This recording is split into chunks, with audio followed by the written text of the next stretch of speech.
जय हिंद दोस्तों स्वागत है आपका आपके अपने YouTube चैनल ज्ञानदेह होस्ट में। और इस वीडियो में मैं आपको बताने वाला हूं राष्ट्रीय रासायनिक प्रयोगशाला यानी कि CSIR NCL ऑनलाइन फॉर्म 2021 के बारे में कि कैसे आपको यहां पर junior secretariat assistant, junior stenographer and driver की पोस्ट का फॉर्म फिलअप करना है। तो आप इस वीडियो को देखते रहिए, मैं आपको इसके बारे में पूरी जानकारी देने वाला हूं जिससे कि आप इस फॉर्म को बिना किसी मिस्टेक के भर पाओगे। तो चलिए दोस्तों शुरू करते हैं। दोस्तों मैं आपको बता दूं कि मैंने ऑलरेडी इसके एलिजिबिलिटी की वीडियो बनाई हुई है, बट इसमें मैंने क्वालिफिकेशन की जानकारी नहीं दी थी क्योंकि इस वक्त क्वालिफिकेशन की जानकारी नहीं आई थी। बट आपकी क्वालिफिकेशन की जानकारी अब आ चुकी है।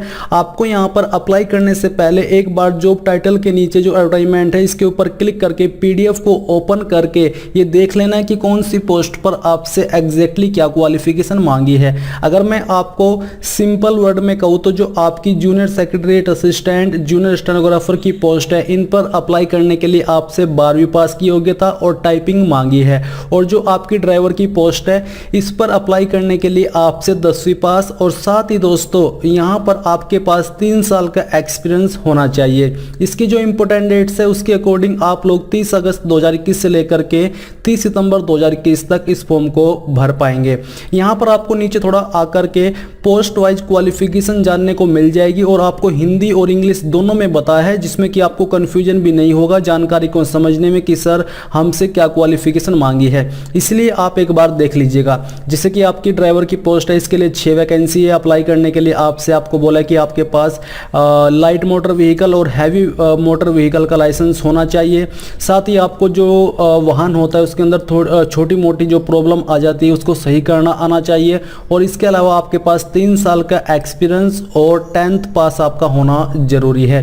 तो ये आपने जानकारी यहाँ पर जान ली है। अभी बात करते हैं कि कैसे आपको इस फॉर्म को भरना है। तो फॉर्म को भरने के लिए आपको यहाँ पर आना है और आने पर आपको अप्लाई के ऊपर क्लिक करना है। ये मैं आपको वेबसाइट का लिंक वीडियो के डिस्क्रिप्शन में देने वाला हूँ।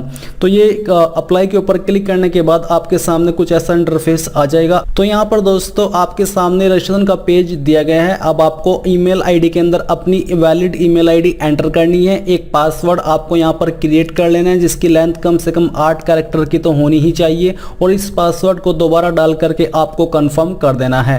कंफर्म करने के बाद आपको रजिस्टर नाउ के ऊपर क्लिक करना है और ये करने के बाद आपकी यहाँ पर जो ईमेल आईडी है वो रजिस्टर्ड हो जाएगी। इसके बाद आपको क्या करना है, आपको यहाँ पर लॉगिन के ऊपर क्लिक करना है, अपनी ईमेल आईडी एंटर करनी है। जो पासवर्ड अभी आपने डाला था वो पासवर्ड यहाँ पर डालना है। डालने के बाद आपको लॉगिन के ऊपर क्लिक करना है। लॉगिन के ऊपर क्लिक करने के बाद आपके सामने ऐसा इंटरफेस आ जाएगा। अब आपको यहाँ पर select the post to apply इसके ऊपर क्लिक करना है और यहाँ पर जो आपकी पोस्ट है इनमें से आपको कौन सी पोस्ट पर अप्लाई करना है उसी पोस्ट को सिलेक्ट करना है। सभी पोस्ट पर अप्लाई करने का तरीका सेम रहेगा, बस आपकी क्वालिफिकेशन थोड़ा अलग अलग है जैसा कि आपने पहले ही जान लिया है। तो चलिए मैं यहाँ पर आपको जूनियर सेक्रेटरीट असिस्टेंट की पोस्ट पर अप्लाई करके दिखाता हूँ। इसमें अलग अलग डिसिप्लिन है, जिस भी डिसिप्लिन में आपको अप्लाई करना है वही आपको सिलेक्ट कर लेना होगा। इसके बाद यहाँ पर नीचे आइए, नीचे आकर के आपको एलिजिबिलिटी की जानकारी देखने को मिल पा रही है। इसके बाद आपको फिल एप्लीकेशन के ऊपर क्लिक करना है। फिल एप्लीकेशन के ऊपर क्लिक करने के बाद आपके सामने ऐसा इंटरफेस आ जाएगा। अब आपको यहाँ पर अपना फर्स्ट नेम एंटर करना है और इसके बाद आपका अगर मिडिल नेम है तो मिडिल नेम डाल दीजिए, नहीं तो आपको लास्ट नेम एंटर यहाँ पर कर देना है। इसके बाद दोस्तों यहाँ पर जो आपका मिडिल नेम है, मिडिल नेम में आपको बोला है कि फादर्स हस्बैंड नेम। ऊपर जो आपने नाम भरा है ये आपने अपना नाम भरा है और मिडिल नेम में आपको अपने, अगर आपकी शादी हो चुकी है तो पति का नाम देना है, नहीं तो आपको अपने पिताजी का नाम एंटर कर देना है। इसके बाद दोस्तों यहाँ पर डेट ऑफ बर्थ, तो आपको अपनी डेट ऑफ बर्थ आपकी जो भी DOB है उसके अकॉर्डिंग भर देनी है। तो चलिए हम यहाँ से इसको सिलेक्ट कर लेते हैं और इस प्रकार से आपको मंथ सिलेक्ट करना है और यहाँ से डे, तो आपकी डेट ऑफ बर्थ आ जाएगी। जेंडर आपको अपना सिलेक्ट कर लेना है। फिर यहाँ पर दोस्तों नेशनलिटी आपकी दी जा रही है, कम्युनिटी आपकी यानी कि कास्ट कौन सी है वही कास्ट आपको सिलेक्ट कर लेनी है। इसके बाद यहाँ पर अगर आप फिजिकली हैंडीकैप हो तो यस कर दीजिए, नहीं तो आपको नो ही रहने देना है या फिर नो कर देना है। रिलीजन आपका जो है वो आपको यहाँ पर सिलेक्ट कर लेना है। इसके बाद एक्स सर्विसमैन हो तो यस कीजिए, नहीं तो नो ही रहने दीजिए। अगर आपका कोई रिश्तेदार CSIR के अंदर है तो आपको यस करना है, नहीं तो नो कर देना है। Do you need scribe for exam, जो कि विकलांग को ही दिया जाता है अतिरिक्त टाइम, नहीं तो अगर आप विकलांग नहीं हो तो नो ही रहने दीजिए। रेगुलर एम्प्लॉय ऑफ CSIR, अगर आप CSIR के रेगुलर एम्प्लॉय है तो यस कर दीजिए, नहीं तो आपको नो कर देना है। अब दोस्तों यहाँ पर एड्रेस फॉर कम्युनिकेशन, यानी कि आपका प्रेजेंट एड्रेस, जो भी आपका प्रेजेंट एड्रेस है वो यहाँ पर आपको फिलअप करना है। सिटी आपकी जो भी है उस सिटी का नाम यहाँ पर आपको एंटर कर देना है। फिर यहाँ पर दोस्तों आपको अपनी स्टेट का नाम भी एंटर करना होगा। तो चलिए हम यहाँ पर इसको एंटर कर देते हैं। ये एंटर करने के बाद यहाँ पर आपको अपनी कंट्री देखने को मिल पा रही है, कंट्री आपको सिलेक्ट कर लेनी है। पिन कोड आपका जो भी है वो यहाँ पर आपको एंटर कर देना है। अब नीचे है परमानेंट एड्रेस, तो अगर आपका प्रेजेंट और परमानेंट एड्रेस सेम है तो यहाँ पर सेम एज अबो के ऊपर क्लिक कर दीजिए। फिर दोस्तों आपको फ़ोन नंबर यहाँ पर एंटर करना है, मोबाइल नंबर यहाँ पर डाल दीजिए, अगर 2 नंबर है तो अलग अलग से भर दीजिएगा।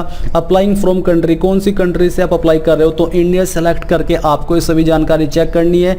और अभी आपको अपना फ़ोटो भी यहाँ पर अपलोड कर देना है। फोटो जो है आपका, इसका फॉर्मेट जेपीजी इनका रखा गया है, साइज आपका 50 KB से ज़्यादा नहीं होना चाहिए। तो चूज फाइल के ऊपर क्लिक कीजिए और जहां पर भी आपका फोटो है वो आपको सिलेक्ट करके यहाँ पर अपलोड करना है। मैं इसको सिलेक्ट करके यहाँ से ओपन करता हूँ। ओपन करने के बाद अपलोड के ऊपर, तो अपलोड के ऊपर क्लिक करने के बाद आपका फोटो यहाँ पर आ जाएगा। अब आपको नीचे आकर के सेव एंड कंटिन्यू के ऊपर क्लिक करना है।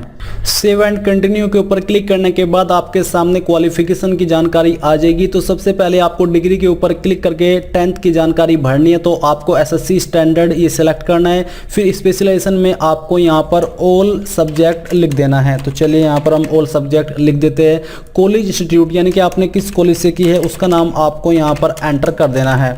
ये एंटर करने के बाद यहाँ पर नीचे आपको देखने को मिलेगा बोर्ड, यूनिवर्सिटी, तो जिस बोर्ड से आपने की है उस बोर्ड का नाम यहाँ पर आपको फिलअप कर देना है। और ये फिलअप करने के बाद आपको अपनी स्टेट का नाम यहाँ पर एंटर कर देना है। स्टेट एंटर करने के बाद नीचे है कंट्री और फिर नीचे है मार्किंग सिस्टम, नॉर्मल या फिर सीजीपीए। तो हम यहाँ से नॉर्मल सेलेक्ट कर लेते हैं। कितने नंबर आपको आए थे वो यहाँ पर आपको डालना है, कितने में से आए थे वो यहाँ पर आपको डालना है। तो चलिए हम यहाँ पर इसको फिलअप कर देते हैं और इसके बाद आपकी परसेंटेज यहाँ पर कैलकुलेट कर ली जाएगी। इसके बाद आपका क्लास ऑब्टेंड, तो यहाँ पर आपकी क्या उसमें पोजीशन थी, डिस्ट्रिक्शन फर्स्ट क्लास जो भी थी वो यहाँ पर आपको इनमें से सिलेक्ट कर लेनी है। फिर दोस्तों यहाँ पर ड्यूरेशन आपका बेसिकली 1 ईयर का इसमें काउंट होता है। कौन से ईयर के अंदर आपने 10वीं पास की थी वो ईयर आपको यहाँ पर सिलेक्ट कर लेना है। ये सब जानकारी फिल करने के बाद आपको नीचे यहाँ पर ऐड के ऊपर क्लिक करना है। ऐड के ऊपर क्लिक करने के बाद आपकी यहाँ पर 10th की जानकारी जो है वो ऐड हो जाएगी। और ये जानकारी ऐड होने के बाद आप यहाँ पर ऊपर की तरफ देख सकते हैं। अब आपको क्या करना है, आपको सेम वे में 12th की जानकारी फिलअप करनी है। तो आपको एचएससी सिलेक्ट कर लेना है। फिर आपको स्पेशलाइजेशन में ये बताना है कि आपने कौन से सब्जेक्ट के साथ की है। तो हम यहाँ से पीसीएम एंटर कर देते हैं। अब आपको सेम वे में अपने कॉलेज का नाम यहाँ पर एंटर करना है। तो ये आपको एंटर कर देना है। और इसके बाद यहाँ पर आपको सेम वे में अपने बोर्ड का नाम देना है, जिस भी बोर्ड से आपने किया है। स्टेट का नाम यहाँ पर आपको एंटर कर देना है सेम वे में जैसे कि आपने 10th की जानकारी भरी है। कंट्री यहाँ पर दी जा रही है। मार्किंग सिस्टम आपको सिलेक्ट करना है। कितने नंबर आपको आए थे वो आपको यहाँ पर अब एंटर करना होगा। कितने में से आए थे वो यहाँ पर आपको डाल देना है। और जो आपकी परसेंटेज है वो आपको कैलकुलेट के ऊपर क्लिक करके कैलकुलेट कर लेनी है। और आपकी क्लास क्या थी, डिस्ट्रिक्शन हायर या फिर फर्स्ट, वो आपको सिलेक्ट करना है। ड्यूरेशन में आपको यहाँ पर 2 ईयर लिखना होगा। कौन से ईयर के अंदर आपने पास की थी वो ईयर आपको सिलेक्ट कर लेना है। इसके बाद आपको सेम वे में ऐड के ऊपर क्लिक करना है। ऐड के ऊपर क्लिक करने के बाद ये जानकारी भी आपकी यहाँ पर सेव हो जाएगी और आप ऊपर की तरफ देख सकते हो। इसी प्रकार से अगर आपने ग्रेजुएशन भी की है यानी कि डिग्री भी की है तो आपको यहाँ पर अपनी डिग्री सिलेक्ट कर लेनी है और बाकी की जानकारी आपको सेम वे में भरनी है। स्पेशलाइजेशन में आपको अपने सब्जेक्ट या कोर्स का नाम देना होगा जिसमें आपने अपनी ग्रेजुएशन या डिग्री की है। और बाकी की जानकारी में आपको कॉलेज की जगह अपनी कॉलेज का नाम, बोर्ड की जगह अपनी यूनिवर्सिटी का नाम देना होगा। और जो वैसा कि मैंने आपको कहा कि बाकी की जानकारी तो आपको सेम टू सेम भरनी होगी जैसे कि आपने 10th 12th की भरी है। अब 12वीं से भी आप इसमें अप्लाई कर सकते हो। तो आपको नीचे आना है और नेक्स्ट के ऊपर क्लिक करना है। नेक्स्ट के ऊपर क्लिक करने के बाद आपके सामने ऐसा इंटरफेस आ जाएगा।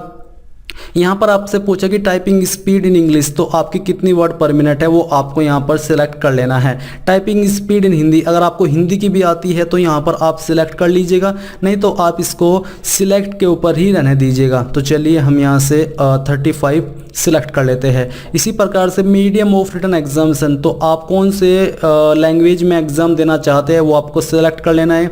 कौन से मीडियम में आप यहाँ पर टाइपिंग करना चाहते हैं, टाइपिंग एग्जामिनेशन, तो चलिए हम यहाँ से हिंदी सेलेक्ट कर लेते हैं। फिर आता है short hand speed in English.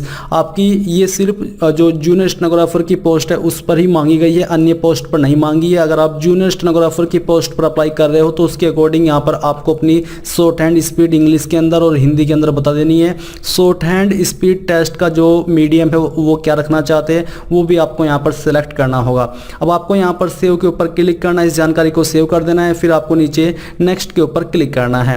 यहाँ पर बेसिकली पूछा कि अगर आप कोई अन्य क्वालिफिकेशन भी देना चाहते हैं उसकी जानकारी तो आप यहाँ पर भर सकते हैं, क्वालिफिकेशन का नाम, स्पेशलाइजेशन और बाकी ये जानकारी ऐसे ही जैसे कि आपने 10th-12th की जानकारी भरी है। इसके बाद यहाँ पर आपको नेक्स्ट के ऊपर क्लिक करना है। नेक्स्ट के ऊपर क्लिक करने के बाद अब यहाँ पर आपके सामने जो एक्सपीरियंस का इंटरफेस है वो आ जाएगा। तो यहाँ पर अगर आपके पास एक्सपीरियंस है, एक्सपीरियंस का सेक्शन सिलेक्ट करके उसकी जानकारी देनी होगी। ऑर्गेनाइजेशन नेम यानी कि कंपनी नेम, ऑर्गेनाइजेशन आपका किस टाइप का था वो आपको सिलेक्ट करना होगा। एक्सपीरियंस गेन्ड तो बिफोर ऑब्टेनिंग एजुकेशनल क्वालिफिकेशन या जो एजुकेशनल क्वालिफिकेशन है उसके प्राप्त करने के बाद में आपने एक्सपीरियंस प्राप्त किया है। कब आपने जॉब ज्वाइन की थी वो आपको डेट सेलेक्ट करनी है, कब आपने जॉब छोड़ी थी वो डेट आपको सेलेक्ट करनी है। किस पोस्ट पर आपने काम किया था उस पोस्ट का नाम देना है। नेचर ऑफ एम्प्लॉयमेंट, टेम्परेरी थे या फिर परमानेंट थे। ग्रोस पे आपको कितना यानी कि मंथली आपको क्या सैलरी मिलती थी वो आपको बताना है। नेचर ऑफ ड्यूटी, किस तरह का काम आप करते थे थोड़ा शॉर्ट में आपको लिख करके बता देना है। अगर आप फ्रेशर अप्लाई कर रहे हो तो यहाँ पर फ्रेशर सेलेक्ट कर लीजिए और नीचे सेव एंड कंटिन्यू के ऊपर क्लिक कर दीजिए। इसके बाद दोस्तों यहाँ पर आपसे रिलेटिव की जानकारी पूछ जा रही है तो ये आपको फिल करने की आवश्यकता नहीं है क्योंकि ये ऑप्शन एक्टिव नहीं है। अब आपको नीचे नेक्स्ट के ऊपर क्लिक करना है। नेक्स्ट के ऊपर क्लिक करने के बाद यहाँ पर आपके सामने फीस का अमाउंट आ जाएगा। अगर आप यहाँ पर ऐसी जनरल ओबीसी से इस फॉर्म को भर रहे हैं तो आपको 100 रुपये एप्लीकेशन फीस पे करनी है जो कि आपको इन बैंक के फेवर में करनी है। State bank of India account number, FSc code, branch code ये सब आपको दिया जा रहा है। तो जैसे ही आप फीस जमा कर दे NEFT, bank transfer, net banking के माध्यम से तो उसके बाद जो आपको जानकारी मिलेगी जैसे कि यूटीआर ट्रांजैक्शन नंबर वो यहाँ पर आपको एंटर करना होगा। कैंडिडेट बैंक अकाउंट नंबर यानी कि जो आपने फीस जमा करी है जिस अकाउंट से वो अकाउंट नंबर आपको देना होगा। यूटीआर ट्रांजैक्शन डेट यहाँ पर एंटर करनी होगी और फीस का अमाउंट यहाँ पर एंटर करना होगा। फिर आपको सेव के ऊपर क्लिक करके नेक्स्ट के ऊपर क्लिक करना है। मैं इस फॉर्म को SC/ST से भर रहा हूँ इसलिए मुझे ये सब जानकारी यहाँ पर भरने की आवश्यकता नहीं है क्योंकि SC/ST के लिए कोई फीस नहीं है। अब आपको नीचे आना है और नीचे आकर के यहाँ पर लिस्ट ऑफ इनक्लोजर्स यानी कि डॉक्यूमेंट की लिस्ट, तो कौन कौन से डॉक्यूमेंट यहाँ पर इस फॉर्म के साथ आप अटैच करने वाले जो भी आपके ऊपर एप्लीकेबल हो रहे हैं उन्हीं के ऊपर टिक करना है। जैसे कि बर्थ सर्टिफिकेट जिसमें कि आप 10th की मार्कशीट का इस्तेमाल कर सकते हैं अगर आपके पास बर्थ सर्टिफिकेट नहीं भी है। SSC की मार्कशीट यानी कि 10th की, 12th की मार्कशीट, डिप्लोमा की जानकारी अगर आपने भरी है तो टिक कीजिएगा, नहीं तो इसको अनटिक रहने दीजिए। अगर आप SC/ST OBC कैंडिडेट तो कास्ट सर्टिफिकेट सिलेक्ट कर लीजिए। एक्सपीरियंस की जानकारी दी है तो एक्सपीरियंस सर्टिफिकेट भी सिलेक्ट कीजिए। रिसिप्ट ऑफ एप्लीकेशन फी, अगर आपने इस फॉर्म को जनरल OBC से भरा है तो उसकी फीस की रिसिप्ट भी इस फॉर्म के साथ आपको सेंड करनी होगी। फिर आते हैं दोस्तों ITI सर्टिफिकेट, अगर आपके पास है तो टिक कीजिए, नहीं तो इसको ऐसे ही छोड़ दीजिए। आधार कार्ड यहाँ पर आपको एक ID के रूप में सिलेक्ट कर लेना है या फिर वोटर अन्य कोई ID दे दीजिए जो कि यहाँ पर दी जा रही है। Short hand certificate, typing certificate ये आपको सिलेक्ट करना है। अगर आप विधवा हो तो विडो सर्टिफिकेट, ये सभी डॉक्यूमेंट आपको अच्छे से देख लेना है कि हाँ ये मेरे ऊपर एप्लीकेबल हो रहे हैं और वही आपको टिक करना है। इसके बाद आपको नीचे यहाँ पर सेव के ऊपर क्लिक करना है। तो चलिए सेव के ऊपर क्लिक करते हैं और अब हम यहाँ पर नेक्स्ट के ऊपर क्लिक कर देते हैं। नेक्स्ट के ऊपर क्लिक करने के बाद आपके सामने जितनी भी जानकारी आपने भरी है आपके फॉर्म का प्रीव्यू आ जाएगा। अगर आपको लगता है कोई जानकारी गलत है तो एडिट के ऊपर क्लिक करके एडिट कर लीजिए, नहीं तो नीचे आकर के यहाँ पर श्योर होकर के आपको सबमिट के ऊपर क्लिक करना है और यहाँ से आपको ओके कर देना है। ओके करने के बाद एप्लीकेशन सबमिटेड सक्सेसफुली, यहाँ से ओके कर दीजिए। अब ओके जैसे ही आप करेंगे तो यहाँ से आप अपने फॉर्म का फाइनल प्रिंट आउट ले पाएंगे। तो यहाँ पर दोस्तों आपको क्या करना है, आपको प्रिंट के आइकन के ऊपर क्लिक करना है। मैं यहाँ पर इसके ऊपर क्लिक करता हूँ और फिर PDF के ऊपर क्लिक करता हूँ तो आपका फॉर्म PDF के रूप में डाउनलोड हो जाएगा। अब आपको इसको प्रिंट कर लेना है। तो चलिए हमने यहाँ से इसको प्रिंट कर लिया है, यानी कि सॉरी ओपन कर लिया है।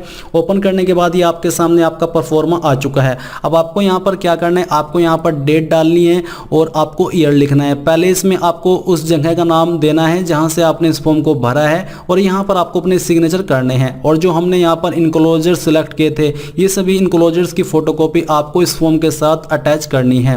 तो और अटैच करने के बाद आपको ये कहाँ पर सेंड करना है वो भी आप यहाँ पर समझ लीजिए। तो ये आपका एप्लीकेशन ऑफिशियल नोटिफिकेशन है। इसी ऑफिशियल नोटिफिकेशन में आपको फॉर्म भेजने की जानकारी दी गई है। तो यहाँ पर दोस्तों आप इस पॉइंट को रीड कर लीजिए। आपको एप्लीकेशन फॉर्म का PDF ये जो आपने अभी प्रिंट किया है और साथ ही जो डॉक्यूमेंट आपने अटैच किया है वो डॉक्यूमेंट एक लिफाफे में डाल करके उसके ऊपर आपको इस तरह से लिख देना है कि के पद के लिए, यानी यहाँ पर आपको उस पोस्ट का नाम देना है जहाँ पर जो खाली जगह है और उसका पोस्ट कोड क्या है वो यहाँ पर आपको इस प्रकार से लिखना होगा और विज्ञापन क्रमांक लिख करके ये आपको उसके ऊपर लिखना है और 29 अक्टूबर 2021 से पहले इसको सेंड कर देना है। इस एड्रेस के ऊपर आपको सेंड करना होगा जो कि एड्रेस आपको यहाँ पर दिया जा रहा है। तो ये आपको इस तरह से सेंड कर देना है। अगर इंग्लिश के अंदर सेंड करना चाहते हो यानी कि इंग्लिश के अंदर लिख करके, तो इंग्लिश के अंदर इस तरह से आप लिफाफे के ऊपर ये चीज़ लिख दीजिएगा। ऊपर जो आपको डॉक्यूमेंट यहाँ पर बोले जा रहे हैं वो आपको यहाँ पर अच्छे से देख लेने हैं। आपको बोले कि along with 1 recent passport size self signed photograph affixed, आपको उस पर सेल्फ साइंड फोटोग्राफ लगा करके भेजना होगा। तो ये आपको मालूम हो चुका है कि कैसे आपको और कहाँ पर भेजना है। आप इसमें जिस माध्यम का इस्तेमाल करेंगे वो आप स्पीड पोस्ट या रजिस्टर्ड पोस्ट का कर सकते हैं। तो ये थी दोस्तों आपके इस फॉर्म के भरने की कंप्लीट जानकारी। आई होप आपको जानकारी पसंद आई होगी। अगर आपको कोई सवाल कोई डाउट है तो आप कमेंट के माध्यम से पूछ लीजिएगा। एंड इस वीडियो के लास्ट में मैं आपसे ये कहना चाहूँगा कि आप इस वीडियो को लाइक शेयर और आपके अपने यूट्यूब चैनल ज्ञानदेव होस्ट को सब्सक्राइब करके बेल आइकन को ऑन कर ले। Thanks for watching. जय हिंद।